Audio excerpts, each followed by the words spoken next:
Hi, my name is James. I'm 35 years old, and I work as a music teacher at a high school in Atlanta. My life has turned out quite well. A job I love, a beautiful wife, a cozy house in the suburbs. Only lately, some coolness has crept into my relationship with my spouse. Emily and I have been together for almost 10 years. We got married right after college, for pure and true love. I was just starting my teaching career, and Emily got a job at a large law firm. Her career immediately took off, which couldn't be said about my modest teaching path. No, don't get me wrong, I love my job, teaching children music, opening up the beautiful world of harmony and creativity to them. This is my calling. Seeing their bright eyes, hearing their first tentative chords, it's priceless. Yes, a school teacher's salary isn't big, but I never chased after big money. Emily, on the contrary, had always been ambitious and focused on success. She was predicted to have a brilliant career as a lawyer, partnership in the firm, and she fully lived up to expectations. She became a real shark of jurisprudence, businesslike, sharp, not a day without work. At first, I even admired this. I was proud of my smart and determined wife, supported her in all endeavors. But over time, work began to take up more and more of Emily's time and energy. Late returns, client calls on weekends, urgent trips to the office. Our family life took a back seat. We started communicating less, rarely going out together. Emily was constantly sitting at her laptop or hanging on the phone, solving work issues. And I remained on the sidelines, like an unnecessary piece of furniture. Even our intimate life came to naught. My wife was always tired or not in the mood. Of course, I tried to talk to Emily, to get through to her. I said that we needed to spend more time together, arrange romantic evenings, suggested going to a concert, restaurant, exhibition. But my wife just waved it off or promised a vague later. James, you know how important my career is to me. Right now we have a complex case. I'm needed by my team. Be patient a little. Once we win the case, we'll enjoy life, Emily repeated for the 100th time. I would sigh and endure. What else could I do? Start scandals, demand rights? That wouldn't help the situation, would only embitter the person.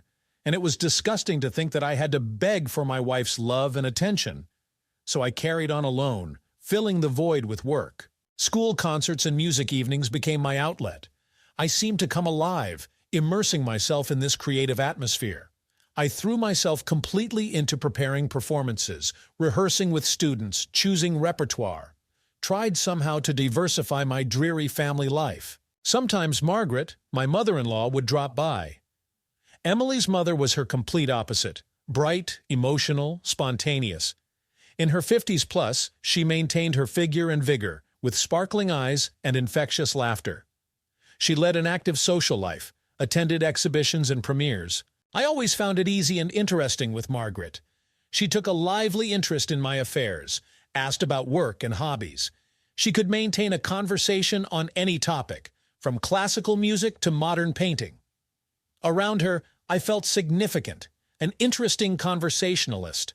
During one of her visits, Margaret was present at our rehearsal with students. She listened attentively and then suggested, "James, dear, why don't I help you with organizing the concert? I have so many acquaintances in the cultural scene, maybe we could get some great props or costumes, and in general, I would love to participate in the creative process." My mother-in-law's offer caught me off guard. On one hand, an extra pair of hands and connections wouldn't hurt. But on the other, I didn't want to involve Margaret in my work, and Emily would hardly approve. Relatives and profession are different things, as she liked to repeat. "Thank you, Margaret, you're very kind. But you shouldn't trouble yourself, I'll manage. It's my job after all, and Emily wouldn't understand." I started to decline gently, but my mother-in-law just waved it off and laughed. "Oh, James, come on! What trouble?" I offered myself. "And Emily? She sits in her office all day, probably won't even notice. Come on, agree. It's more fun together." Margaret winked at me. Under her pressure, I gave in. After all, what did I have to lose? Extra help and company certainly wouldn't hurt, and Emily really was too busy to delve into my school affairs. That's how we decided. Margaret started coming often to my rehearsals, helping with costumes and decorations. We both got carried away with the process, immersed ourselves completely in the work. And along the way, we chatted, joked, shared our little secrets. With each day, I grew more attached to my mother-in-law. Her zest for life, energy, ability to lift spirits evoked admiration. Around her, I felt light, uplifted. I forgot about problems in my marriage, about my wife's inattention. I enjoyed creativity and pleasant company. And only sometimes, in moments of quiet, a strange, troubling feeling would come over me, as if I was balancing on the edge of an abyss, about to fall into the void. I had gotten too carried away with Margaret, let her too close. An impermissible luxury for a married man. But I drove these thoughts away. What nonsense, really. Margaret is my wife's mother. What doubts could there be? We're just friends, kindred spirits. There can't be anything wrong in our communication. Ah, if only I had known then how cruelly I was mistaken. If only I had known what this supposed friendship and creative union would lead to. Maybe I would have stopped in time, cut out the infection at the root. But apparently, you can't escape fate, just like your own deeply hidden desires.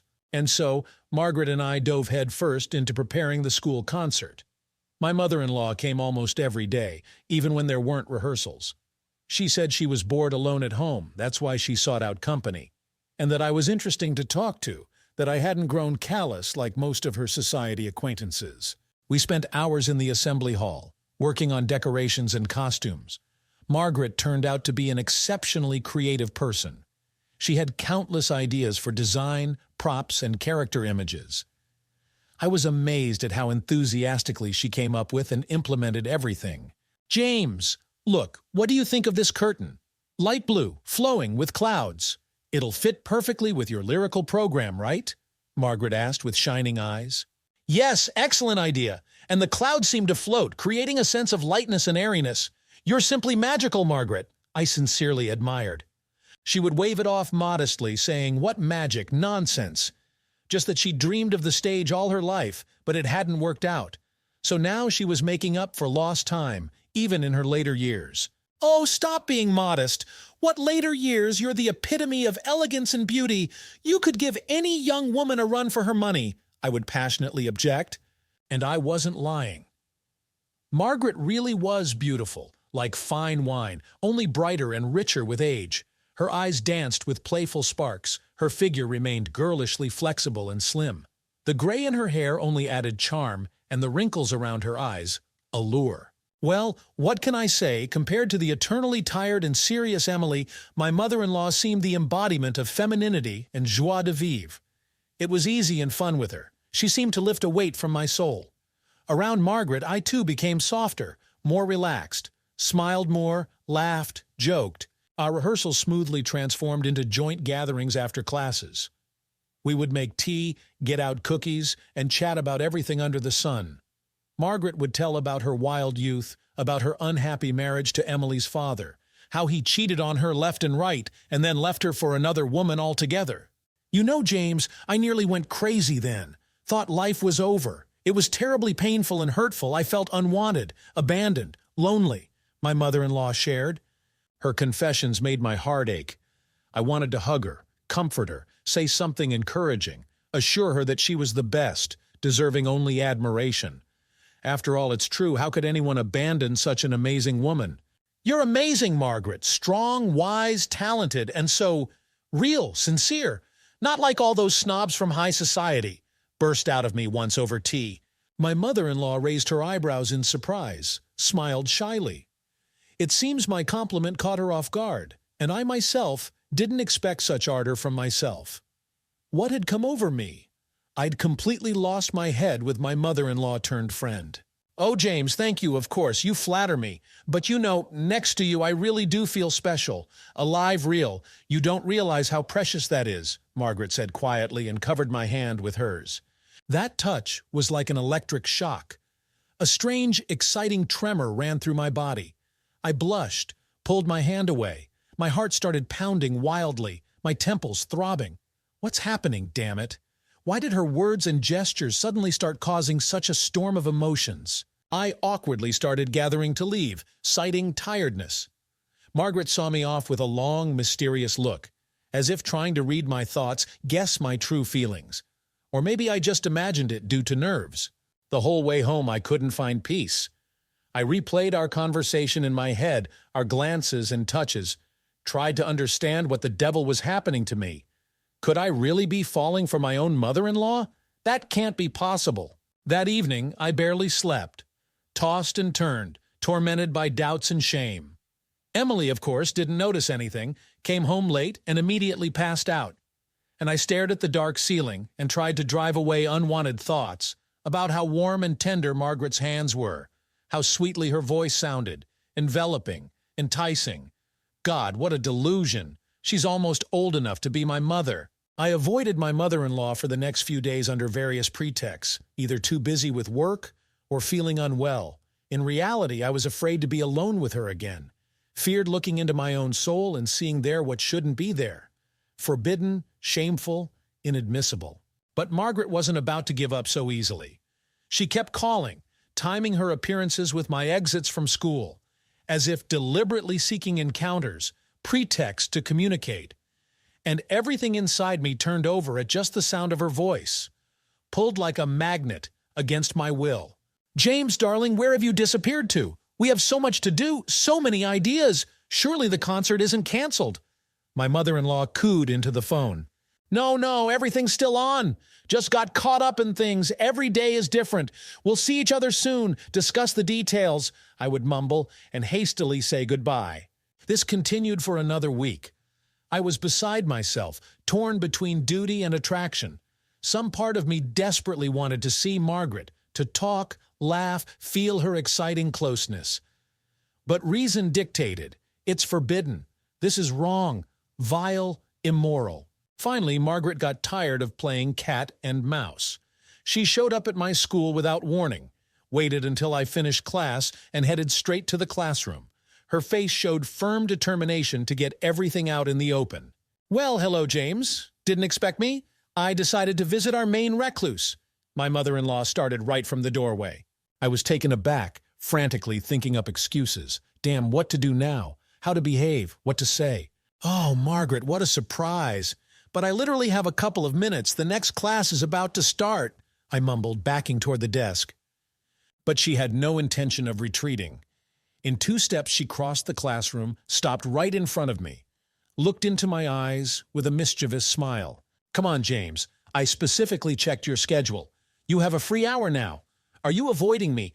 Tell me honestly." Her closeness, the scent of her perfume made my head spin. My knees treacherously trembled. My mouth went dry.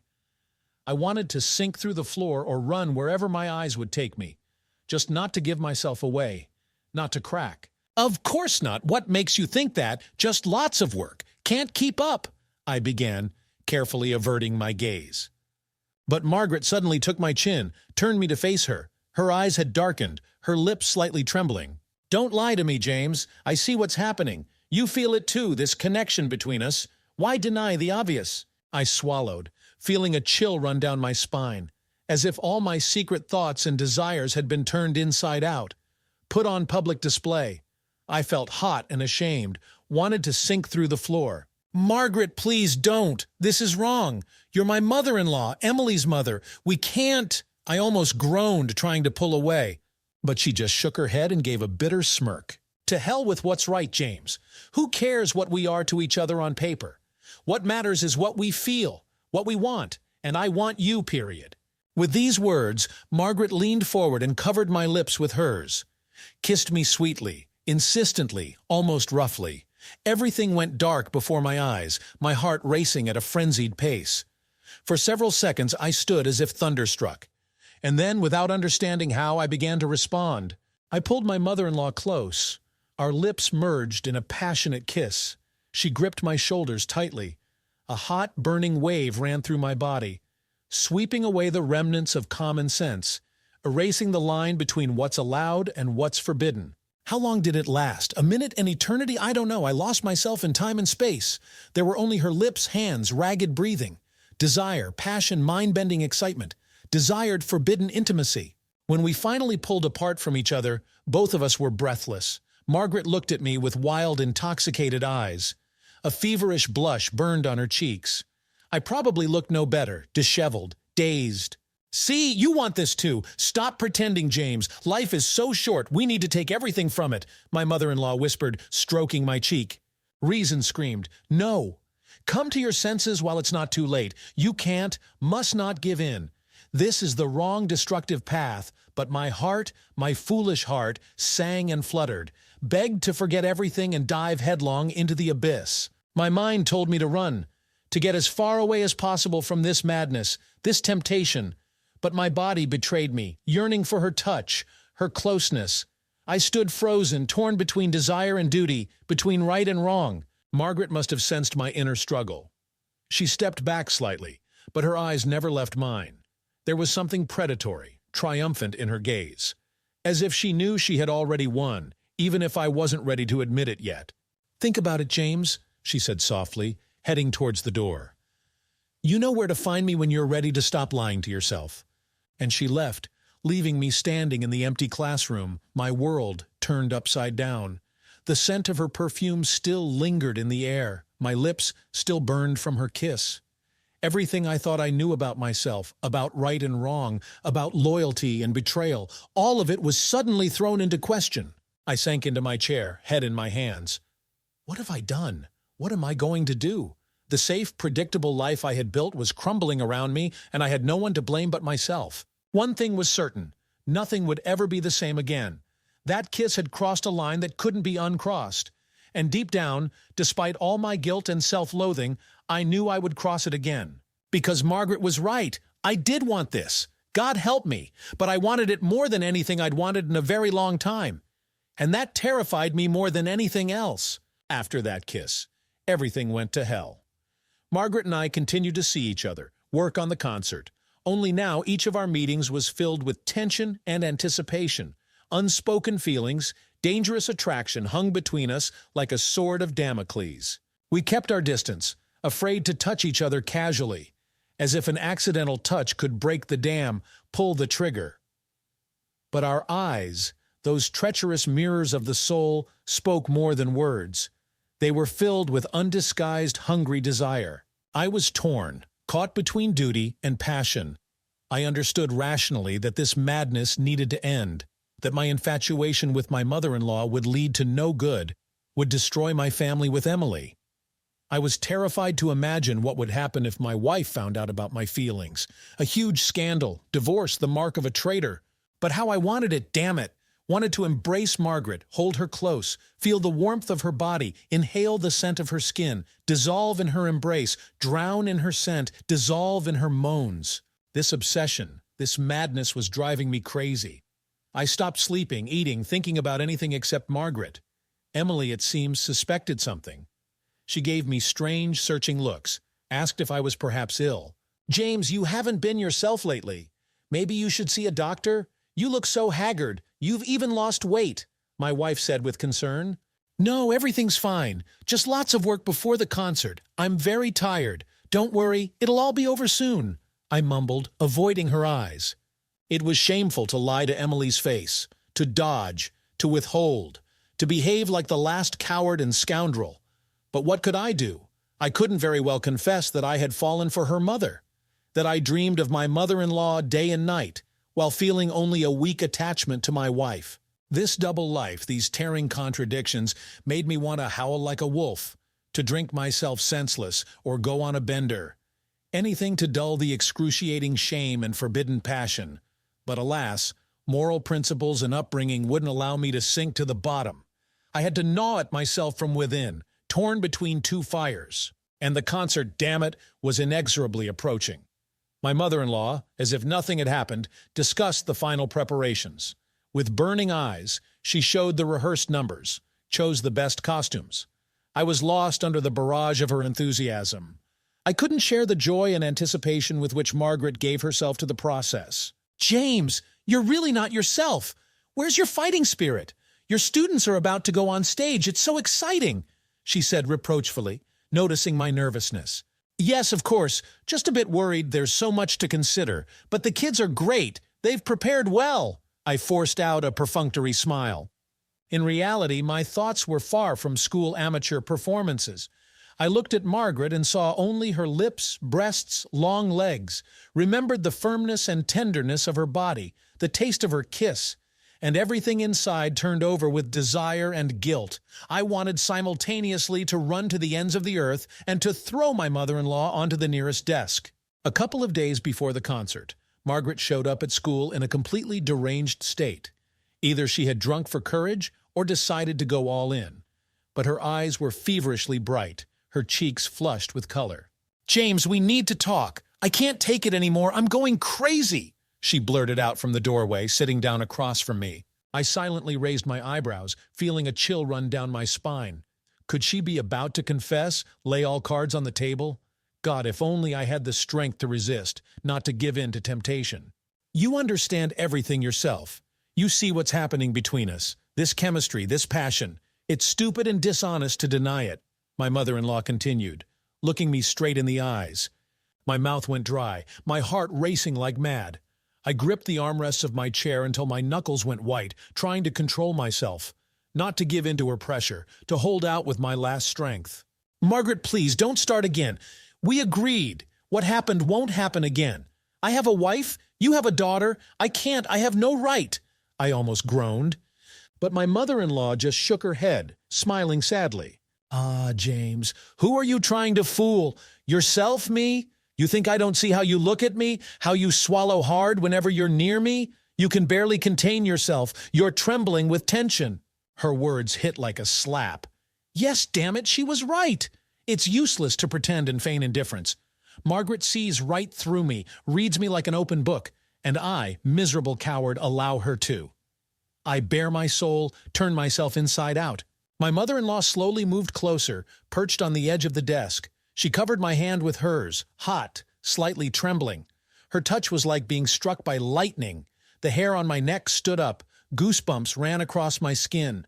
"James, darling, understand, life is so short. How long can you torture yourself, deny yourself pleasure? I want you. You want me. Why this dance around it?" Margaret almost purred. She began slowly unbuttoning her blouse, teasing me.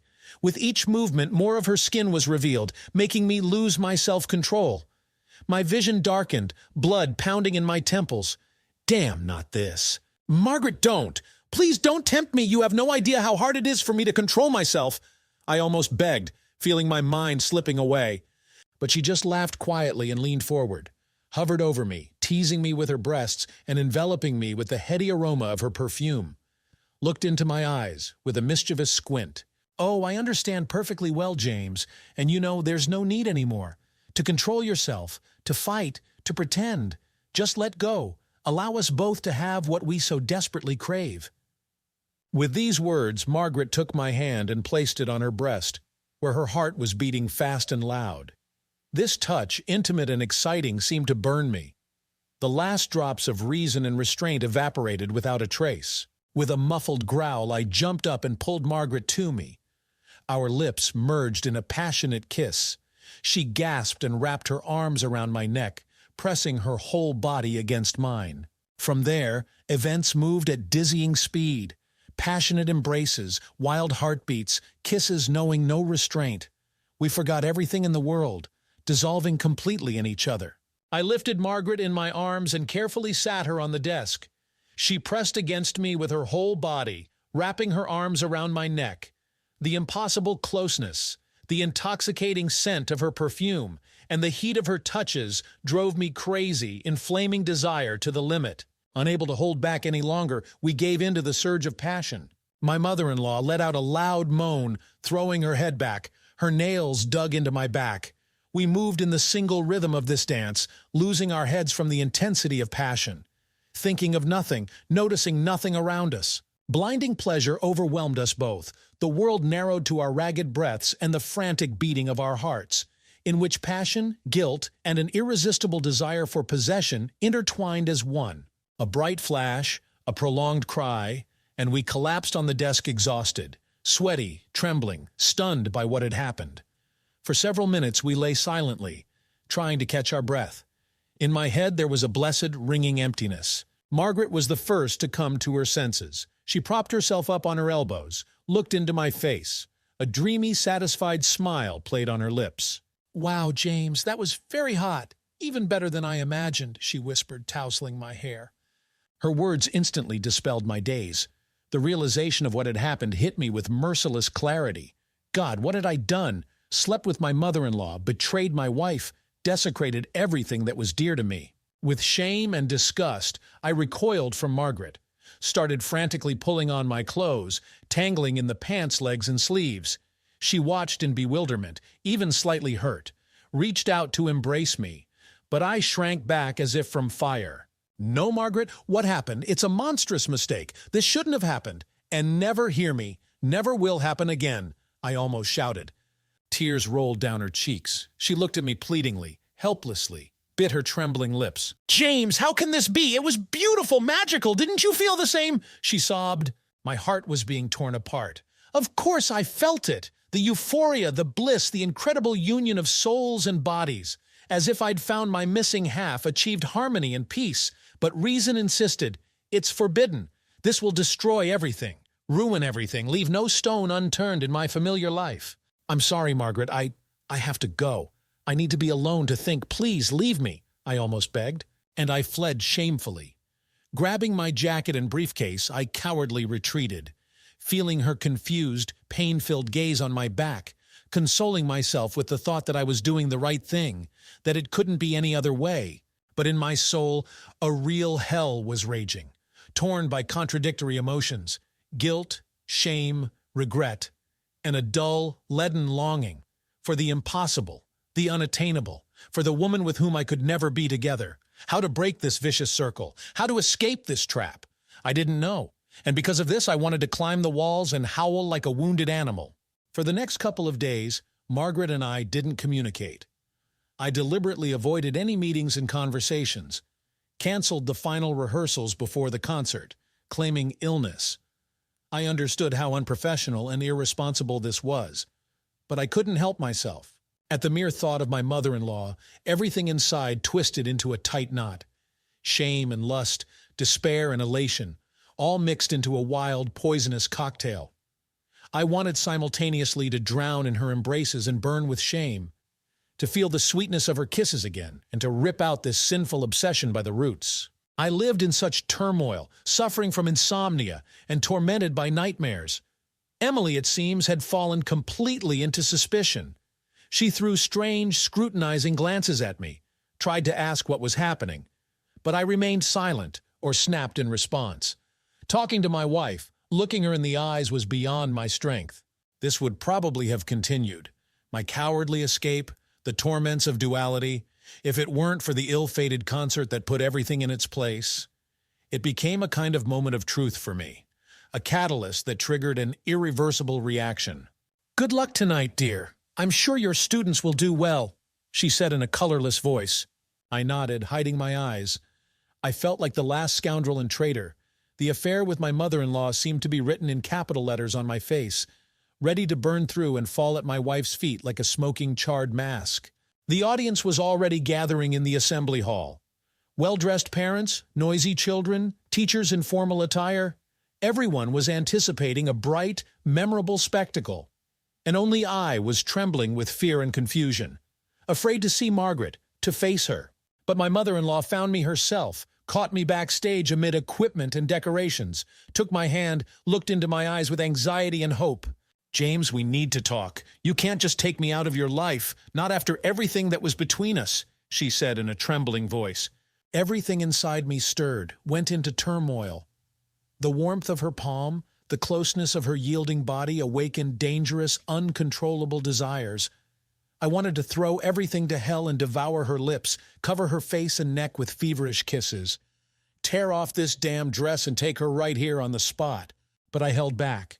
With a terrible effort of will, I drove the demons back into their cage, stepped back, cleared my dry throat. "Margaret, understand. What happened? It's a terrible mistake. A momentary lapse of reason. We can't, have no right to continue these relations. I'm married to your daughter. I love her. And you deserve better, to find your happiness, to fall in love for real," I babbled incoherently. My mother-in-law smirked bitterly, shaking her head. "Foolish, foolish James. Haven't you understood yet? I've already found my happiness. Fell head over heels in love, lost my mind, and this happiness, this love is you." Her words burned me like fire. A painful, aching warmth spread in my chest. God, how can this be? Where does this blind, suicidal determination come from in her? Doesn't she understand what pain this forbidden passion will bring to both of us? "No, Margaret, don't say that. Don't tempt me. For heaven's sake, leave me alone. Let me live my life. Be a faithful husband. Otherwise, I won't be responsible for myself," I almost groaned. Tears rolled down her cheeks. She crumpled a lace handkerchief in her hands, bit her lips, looked at me with such pleading and desperation that my heart was breaking. "As you wish, James. You can keep pretending, playing the role of the model family man. Hide behind false ideals and fake virtue. Just remember, you can't run from yourself.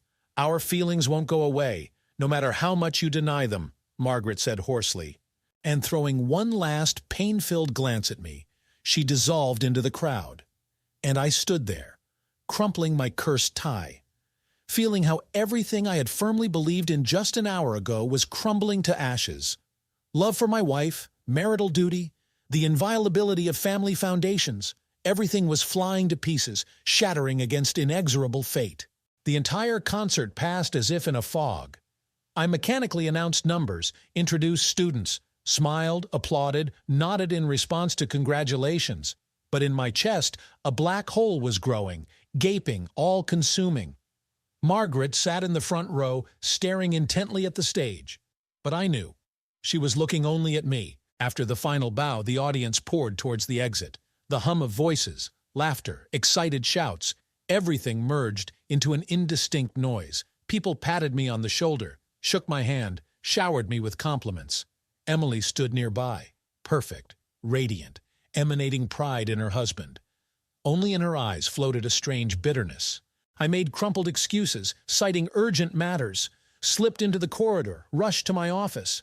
I felt nauseous, couldn't breathe. It seemed that just a little more, and my chest would not withstand, would burst from the tearing contradictions. In the saving twilight of the office, I collapsed helplessly into a chair, clutched my throbbing head in my hands, squeezed my eyes shut until colored spots appeared. God, what should I do? How to tear myself apart? Whom to choose? Duty and honor or the call of heart and flesh? Hard, isn't it? When reason commands one thing and feelings something completely different.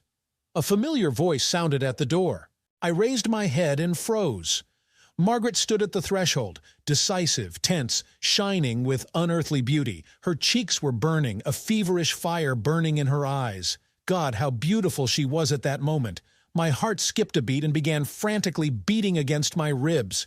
"Margaret, why did you come? We've already discussed everything. There's no point in reopening the wound, continuing this conversation." I exhaled wearily, but she just shook her head and stepped closer, leaned her palms on the desk, hovering over me.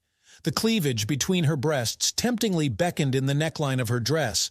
My mouth went dry. A torturous, intoxicating desire came over me. "I came for an answer, James. I'm asking for the last time. Do you love me? Will you make me happy? Will you be with me despite everything?" Margaret whispered, enveloping me with her hot breath. "Yes, Margaret, yes, I love you, madly, until everything goes dark before my eyes.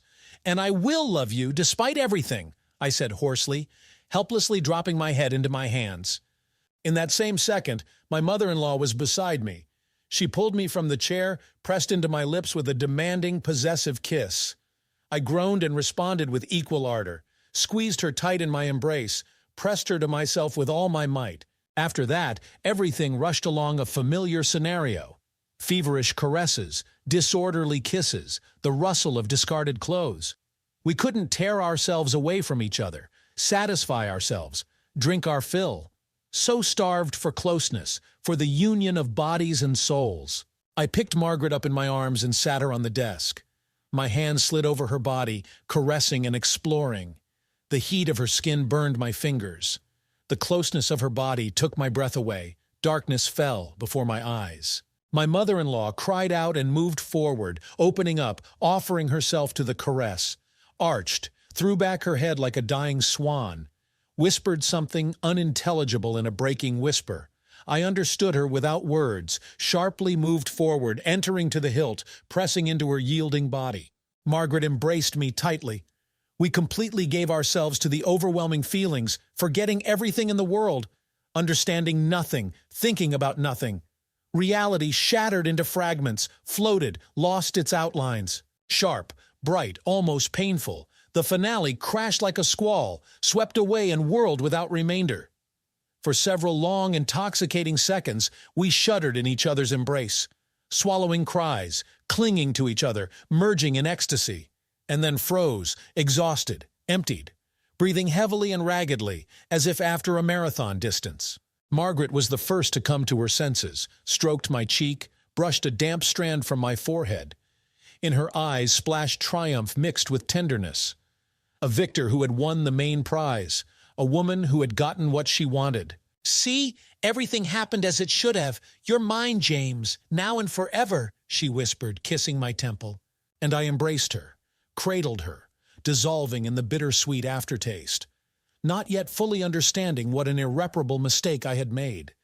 Having crossed the final line from where there is no return, having traded peace and familiar way of life for fragile, deceptive happiness. But regrets would come later.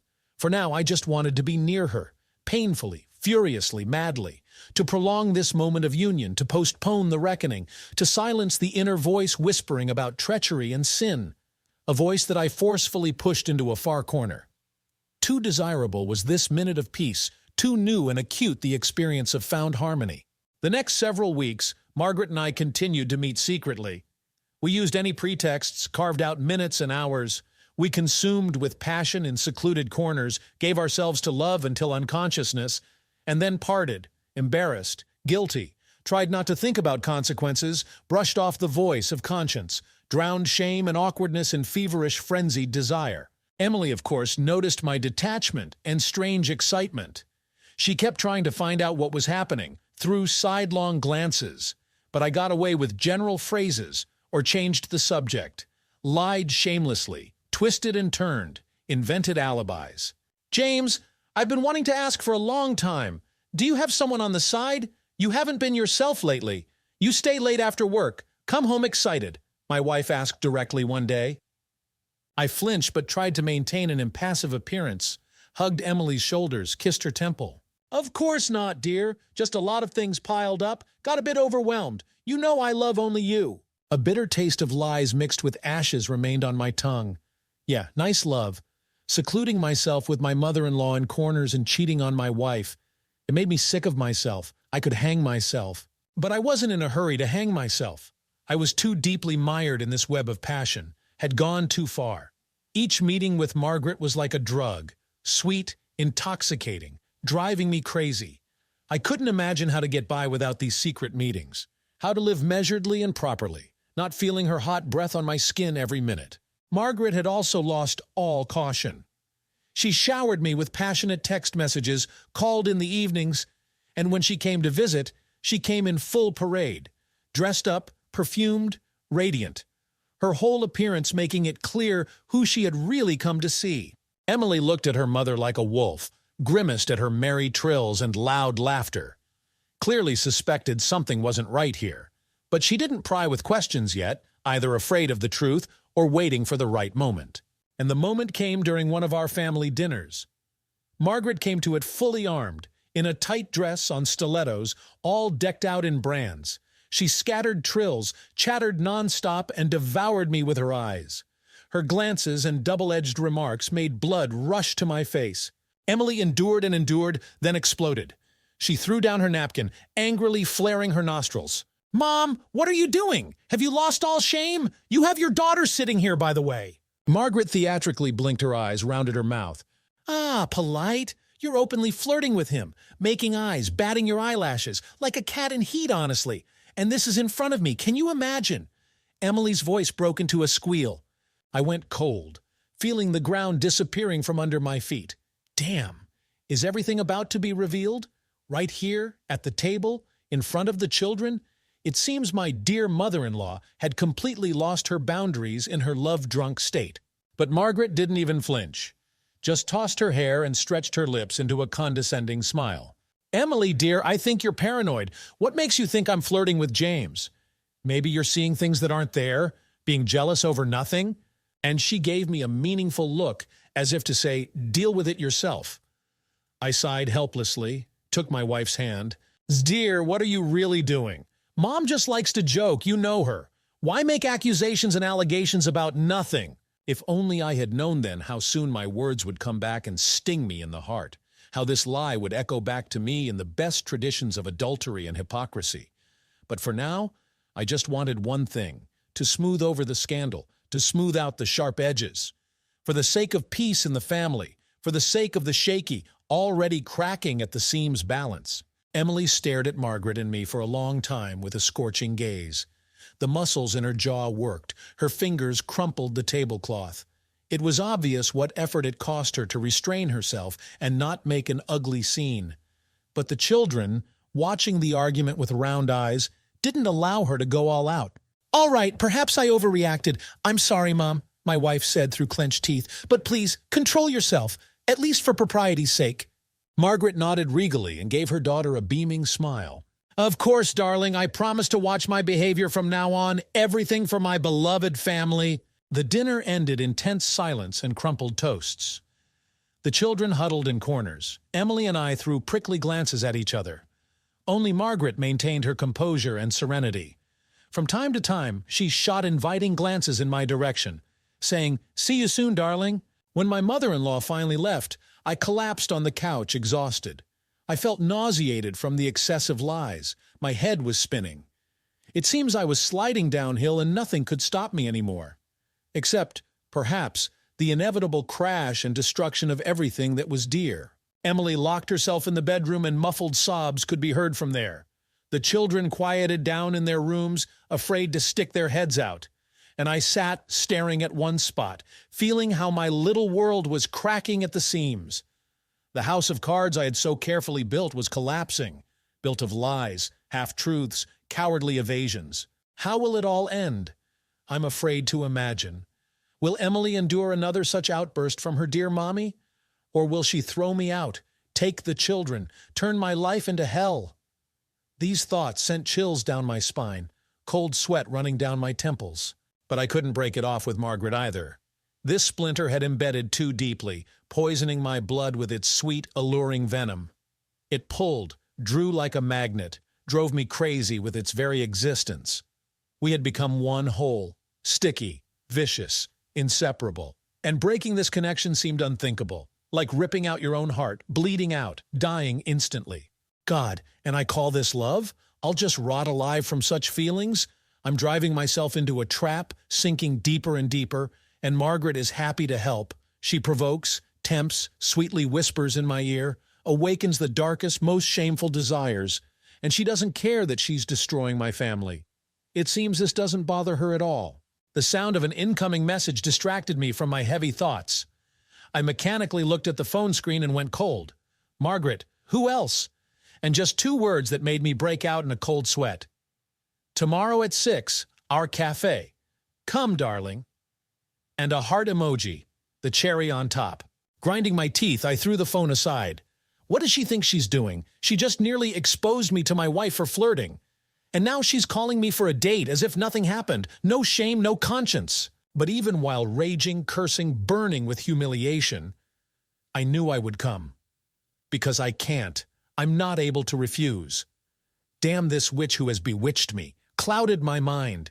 And damn myself, a weakling and scoundrel, a powerless puppet in her tenacious paws. Dialing Margaret's number again, I said hoarsely into the phone, "I'll be there on the dot, just no tricks in public. Deal?" My mother-in-law laughed contentedly, chirped at the end. "Of course, Bunny. Everything will be tip-top, don't worry. Love you, bye." That night I barely closed my eyes, tossed and turned sleeplessly, listening to my wife's fading sobs.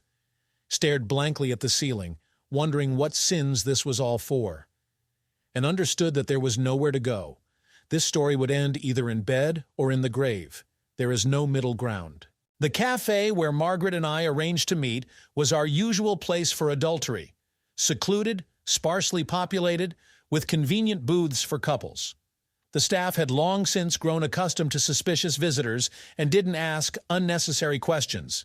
An ideal spot for clandestine meetings. My mother-in-law arrived in full parade dress, A short scarlet dress, high-heeled shoes, war paint. She enveloped me in the aroma of sharp, musky perfume and planted a loud kiss on my lips. I involuntarily winced. Margaret reeked of another woman from a mile away, making me want to wipe off her lipstick and wash away the smell. "James, darling, I've missed you so much," she cooed, sitting down across from me. "You can't imagine what trouble I had getting away today. Emily drove me crazy with her accusations and suspicions." I choked on my coffee, coughing. Well, what an actress. She provokes her daughter herself, then complains about it. And the fact that these accusations directly concern me isn't taken into account. Margaret couldn't care less about my torments, just like she doesn't care about Emily's feelings. "It's your own fault," I grumbled glumly, crumpling the napkin. "Yesterday you went too far with your jokes and meaningful glances. No wonder Emily snapped." My mother-in-law threw up her hands indignantly, rounded her made-up eyes. "James, are you accusing me of this too? I was trying to keep face, I'll have you know. It's Emily who's imagining things, being jealous over nothing." Imagining things? She has every reason to be suspicious. I couldn't take it anymore. After all, we really are. Well, you know, what's between us? It's wrong, it's vile. I'm betraying my wife, my children. This needs to stop. Margaret angrily flared her nostrils. She leaned forward, burning me with a furious gaze. "Oh, really? So what's between us is vile and wrong. You didn't think so before, James. When you were moaning under me, begging me not to stop, that was perfectly fine," she hissed. I turned red. Damn, she's pressing on the sore spot again. She knows where to aim, how to hit where it hurts. Of course, in the heat of passion, I wasn't tormented by conscience. Everything seemed so natural, so desirable. But now my soul is being turned inside out with shame and guilt. "Margaret, understand, we can't continue like this. Emily almost knows everything, and things are heading toward divorce. I don't want to lose my family, my children. We need to end this relationship before it's too late," I pleaded. My mother-in-law leaned back against the booth, crossed her arms over her chest. Angry sparks danced in her eyes. "Too late, James. It's already too late. You belong to me, body and soul, and there's no escaping that. Want to leave me? Go ahead. Only I'll tell Emily everything, with all the dirty details. Can you imagine how she'll feel learning how her husband was having fun with Mommy?" Cold sweat broke out over me. What a bitch trying to blackmail me. How did I not see this predatory, venomous nature in her from the start? I fell for the soft wrapper, the tender moans and inviting glances. But inside, ice and stone, a selfish bitch who doesn't care about anyone. "You wouldn't dare," I said hoarsely, fighting back rising nausea. "Emily is your daughter. You'll kill her with such revelations." Margaret laughed, viciously, hysterically. Vengeful, malicious notes sounded in her laughter. "Kill her? She'll survive. She's not made of sugar. But at least she'll know the truth about what you really are. A lying, lustful dog who can't keep it in his pants," she spat. I started shaking. I wanted to jump up, overturn the table, strangle this creature with her own necklace just to shut her up. But I controlled myself, forced myself to breathe deeply, exhale slowly. Clutching my head in my hands, I whispered miserably, "Why, Margaret? Why are you doing this to me? I love you. I'm ready to give my life for one kiss from you. And you—" My mother-in-law softened. She stroked my cheek, looked into my eyes almost tenderly. "Oh, James, you're so foolish, so naive. I love you too, you know. To madness, till my pulse stops, and I don't want to share you with anyone, not even my own daughter," she said insinuatingly. My heart ached. So that's how it is. Love Margaret style. Possessive, suffocating. Rip out the soul, gut it, and hang it on the wall like a trophy. And to hell with those who were trampled and dragged through the mud on the way to the goal. This continued for several months. I grew gaunt, lost weight, became a haunted, twitchy neurotic. If it wasn't for work where I could distract myself, I would have lost my mind long ago. But even there I couldn't concentrate, constantly thinking about my double life. Finally, the thunder struck. Coming home from work, I found Emily at the doorstep, pale with reddened eyes. In her trembling hand, she clutched some printouts. My heart lurched, sensing something bad. "Here, take a look," my wife said hoarsely, and thrust the papers at me. "A photo report of my dear husband's adventures. I just received it by email." Going cold, I looked at the pictures and nearly fell. The sheets showed Margaret and me, kissing, embracing. In the cafe, on the street, in the car. The last shot was an intimate photo, leaving no doubt about the nature of our relationship. There was no way to deny it. The evidence of marital infidelity was right there. Emily, I can explain, I started stammering, frantically trying to think of justifications. But my wife just shook her head and smiled bitterly. Don't bother, James. Everything's clear now. I knew there was more than just mutual sympathy between you and Mother, that you were sleeping with her behind my back, leading me on. But I never thought it was so disgusting. Her voice broke. I collapsed helplessly to the floor. The world was crumbling, shattering like broken glass. All my vile double life had been turned inside out. Now there was no way to wiggle out, no way to lie. The hour of reckoning had come. Pack your things and get out. Go to your dear mommy since you're so fond of her. You can be with her all you want, just stay away from my sight, Emily said tonelessly. Tears rolled down her cheeks. Wait, Emily, don't! I love you! Give me a chance to fix everything, to make amends, I begged, grabbing her hands. But my wife pulled away. She gave me a long look full of pain. Her eyes swam with suffering mixed with disgust. Too late, James! You destroyed everything we had, betrayed me in the most vile way possible. I won't be able to forgive and forget. Leave, or I'll call the police, she cried out. And I left, just as I was, with one bag of belongings, dejected, crushed, destroyed.